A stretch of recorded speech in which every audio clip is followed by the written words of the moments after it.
स्वागत है आप सभी का। What is D10 group? The world is ready to give an answer to China. China को जवाब देने के लिए एक ग्रुप का आह्वान किया है, यूके के पीएम के द्वारा किया गया है। क्या है ये ग्रुप, इसके बारे में आज वीडियो में आपको बताएंगे, और G7 किस तरह से अटैच है इस ग्रुप से, ठीक है। और कुछ जान लेते हैं G7 के बारे में। G7 समूह यानी कि 7 देशों का समूह, जिनमें Canada, France, Germany, Italy, Japan, United kingdom और संयुक्त राज्य अमेरिका का एक समूह है। यह देश दुनिया की 7 सबसे बड़ी उन्नत अर्थव्यवस्थाओं के साथ यह मंच साझा करता है। वैश्विक शुद्ध संपत्ति करीब $280 ट्रिलियन का करीब 62% से अधिक का प्रतिनिधित्व करते हैं ये देश। G7 देश नाम मात्र मूल्यों के आधार पर वैश्विक सरल घरेलू उत्पाद यानी GDP का 46% से अधिक और क्रय शक्ति क्षमता के आधार पर वैश्विक सकल घरेलू उत्पाद का 32% से अधिक का प्रतिनिधित्व करते हैं। G7 शिखर सम्मेलन यूरोपीय संघ भी प्रतिनिधित्व करता है। परिषद के अध्यक्ष डोनाल्ड टस्क, आयोग के अध्यक्ष हैं जीन क्लाउड जूंकर। अब जान लेते हैं कि D10 ग्रुप्स क्या है और किस लिए इसे लाया जा रहा है। यूनाइटेड किंगडम D10 देशों का ग्रुप है, जो कि 5G देशों का एक नया गठबंधन बनाने की मांग कर रहे हैं, और ये प्रस्ताव अमेरिका को भेजा भी गया है, जिसे D10 के रूप में जाना जाएगा। यह चीन के खिलाफ गठबंधन करने और बीजिंग पर अपनी निर्भरता को कम करने के लिए बनाया जा रहा है। विशेष रूप से चीनी दूरसंचार दिग्गज हुआईवे, एक मोबाइल कंपनी जिससे 5G नेटवर्क, इस पर काफ़ी विवाद हुआ था अभी हाल ही के दिनों में चीन से अमेरिका। ब्रिटेन ने महत्वपूर्ण तकनीकों के लिए चीन पर निर्भरता से बचने के लिए 5G यानी कि 5G क्या है? 5G मोबाइल फ़ोन तार रहित यानी वायरलेस सेवा की 5वीं पीढ़ी है। इसे पिछली 2G, 3G और 4G पीढ़ियाँ थी।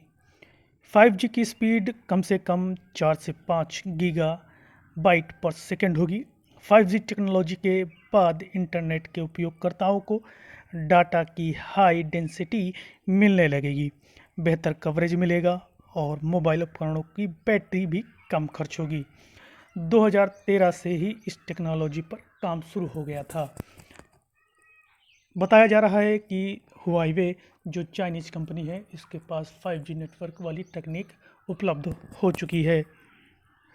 5G उपकरणों और अन्य प्रौद्योगिकियों के वैकल्पिक आपूर्तिकर्ताओं का यह निर्माण करने के लिए G7 देशों, जैसा कि मैंने भी बताया, G7 देशों के समूह, इनमें UK, USA, Italy, Germany, France, Japan और कनाडा के साथ साथ भारत, दक्षिण कोरिया, ऑस्ट्रेलिया को क्लब में लाने की योजना पर काम चल रहा है। चीन के खिलाफ एकजुट होने का फैसला ऐसे समय पर आया है जब दुनिया कोरोना संकट के दौर से गुजर रही है और संक्रमण की चपेट से आए हुए देशों ने चीन को एक महामारी से उबरने के लिए जवाबदेही ठहराए जाने की मांग की है, जिसके बारे में माना जाता है कि वह चीन के केंद्रीय शहर वुहान से उत्पन्न हुई है। यूनाइटेड किंगडम ने चीन में कम्युनिस्ट सरकार पर महत्वपूर्ण जानकारी छिपाने और वुहान में प्रारंभिक कोरोना वायरस प्रकोप को कवर करने का आरोप लगाया है। यूनाइटेड किंगडम द्वारा चीन दूरसंचार कंपनी के खिलाफ प्रतिबंध लगाने के बाद यूनाइटेड किंगडम द्वारा देश के मोबाइल नेटवर्क अपग्रेड में हुआईवे की भागीदारी की जांच शुरू करने के बाद यह कदम उठाया है। सुरक्षा चिंताओं की पृष्ठभूमि में आया है। प्रस्ताव पहले ही वाशिंगटन के साथ साझा किया गया था।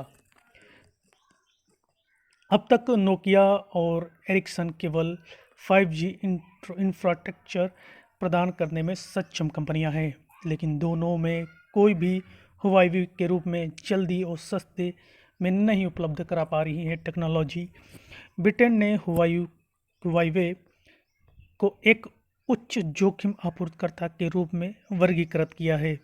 इसके लिए यूके के 5G उन्नयन में इसकी भागीदारी 35% मार्केट कैप के साथ आती है, जिसमें नेटवर्क के संवेदनशील कोर में भी शामिल होने पर प्रतिबंध है। संयुक्त राज्य अमेरिका ने हाल ही में हुआई के खिलाफ प्रतिबंध लगाए थे, जिसमें कंपनी को अमेरिकी चिप्स की बिक्री पर प्रतिबंध लगाया था। प्रतिबंधों का बचाव करते हुए वाशिंगटन ने कहा कि वह पश्चिमी देशों के खिलाफ जासूसी करने में चीन की मदद नहीं करना चाहता। अमेरिकी द्वारा चीनी दूरसंचार दिग्गज के खिलाफ प्रतिबंधों के अतिरिक्त सेट की घोषणा के बाद ब्रिटेन के राष्ट्रीय साइबर सुरक्षा केंद्र ने कहा कि यह ध्यान से उस पर प्रभाव आकलन कर रहा है कि जो कंपनी यूके के नेटवर्क पर हो सकती हैं। ब्रिटेन प्रधानमंत्री बोरिस जॉनसन ने पिछले सप्ताह ब्रिटेन के इंटरनेट बुनियादी ढांचे में चीन की भागीदारी को कम करने की योजना बनाई है। उन्होंने कथातीत तौर पर अधिकारियों से कहा है कि 2023 तक ब्रिटेन के नेटवर्क में चीन की भागीदारी पूरी तरह से छुटकारा पाना चाहते हैं। उन्होंने देश को आत्मनिर्भर बनाने और माल के लिए चीन पर कम निर्भर होने का आह्वान किया था। संयुक्त राज्य अमेरिका ने हुआई समझौते को अलग करने के लिए ब्रिटेन पर निरंतर दबाव बनाया।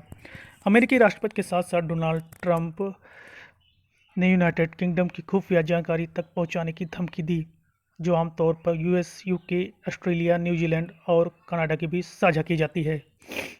शुक्रवार यानी कि 29 मई को रिपोर्ट में कहा गया कि यूके ने D10 के लिए पिच बनाया है, जिसमें G7 और भारत सहित 10 लोकतांत्रिक देशों का समूह शामिल है, जो 5G तकनीक और उपकरणों के लिए वैकल्पिक स्रोत का निर्माण करेगा।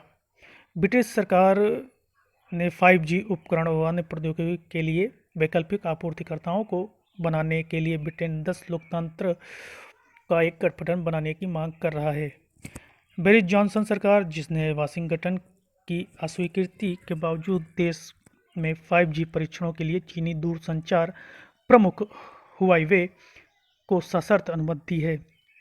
G7 प्लस ऑस्ट्रेलिया, दक्षिण कोरिया, भारत पर आधारित लोकतांत्रिक भागीदारों के D10 क्लब के बारे में ट्रंप प्रशासन से संपर्क किया था।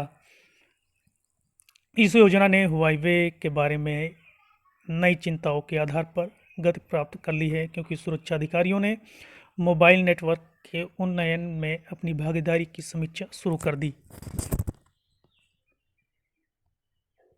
मुख्यतः अगर देखें तो इस ग्रुप का उद्देश्य है, जिसे D10 यानी डिजिटल 10 ग्रुप कहा जा रहा है।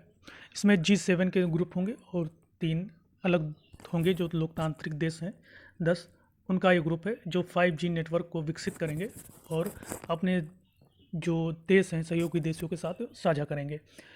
आपकी क्या राय है जरूर कमेंट के माध्यम से बताइएगा। एक अच्छा टॉपिक है, एक नए ग्रुप का निर्माण हो रहा है, तो ये करंट अफेयर के लिए काफ़ी इंपॉर्टेंट है। वीडियो को लाइक कीजिएगा, शेयर कीजिएगा और चैनल को सब्सक्राइब जरूर कीजिएगा। जय हिंद।